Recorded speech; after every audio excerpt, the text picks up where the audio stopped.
ధర్నా నిర్వహించారు. ఫైనల్ గా వారు సక్సెస్ అయ్యారు. to their will. And that is a lesson for every ruler of this country from now to forever. You have to listen to the will of the people.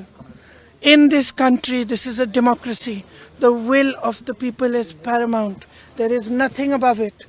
No human being, no single leader, no dictator, no force can stop the will of the Indian people. Today, this has been proved by our students, by our young people. And they have stood there regardless everywhere, not just in Delhi, across India. They have not cared about any political party, anybody who is trying to make politics out of it, anything. They have not cared. They have stood for what they believed was right. They have fought for what they believed was right. And this is their victory. I give them my compliments. We in the Congress party have tried our best to support them in the strongest way possible. Rahul Gandhi ji has been talking about this issue of paper leaks and exams for a long time. For a long time. I think it's been over 2 or 3 years that he's been raising this issue.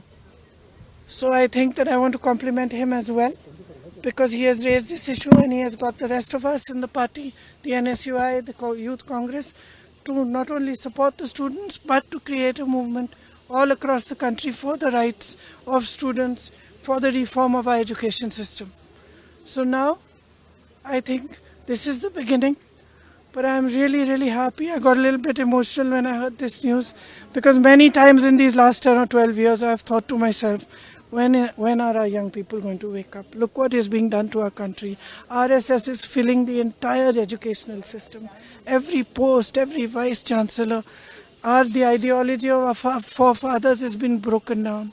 Force is being used against young people, against anybody who raises their voice and protest. So today I'm a very happy person, because the youth of our country has spoken and nobody can ever dare to silence their voice.